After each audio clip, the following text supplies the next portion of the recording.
What is your dad's favorite feel-good story about the 49ers? Mine is Alex Smith beating the Saints in the playoffs. Feel-good story about the 49ers. When Steve Young, when you were a little guy, and I brought you down, and Steve Young signed your hat and was nice to you. That's my favorite feel-good story. Beyond that, the catch. I was covering the game.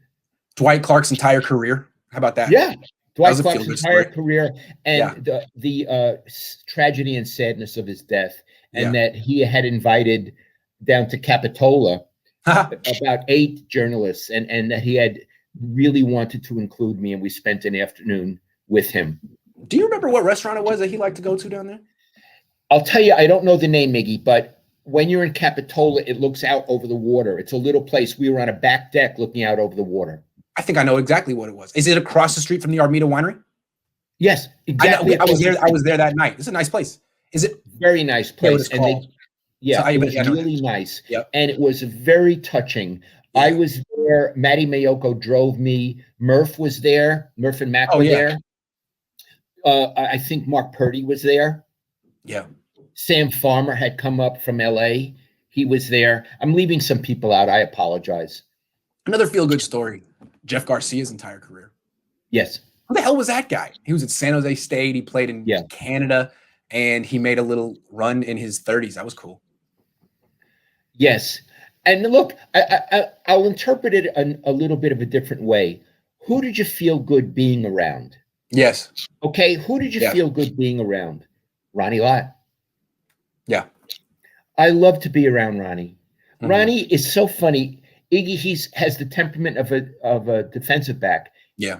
Around me, he was the sweetest, most emotional, soft-spoken. Yeah. We hug each other when we see each other now. On the field, he was a murderer. Yeah. I don't mean literally a murderer, but he was in the football figurative sense. Yes. Yeah, but I love to be the most violent player of all time. Absolutely. And so he was one. I just loved being around Ronnie. He was just a great guy. Joe Staley. Lovely. Oh, gosh. And then you go some of the offensive linemen that I really cared for. Keith Von Horst, who died a couple of years ago. Just a couple of weeks after Dwight Clark. And you're the one who told him Dwight had died. That's true.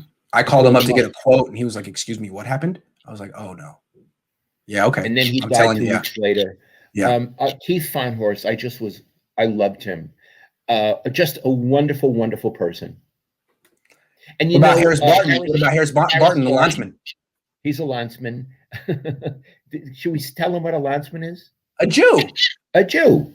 So Harris Barton is a really sweet guy. And I'll tell you, about 4 or 5 years ago, Ira Miller, he now lives near Chicago, had come to visit. And we went out to Chez Panisse for dinner, Ira and I upstairs. And we're leaving, and there's this group sitting. It was Harris Barton and some of his wife and some friends. And he goes, "Lowell and Ira." And we come over, and he was so excited. He said to all his friends, "These are 2 legends." I was kind of embarrassed, you know? He said, "Ira, this is Ira Miller and Lowell Cohn." And he got up, and people were like really thrilled to meet us. It was like, thanks.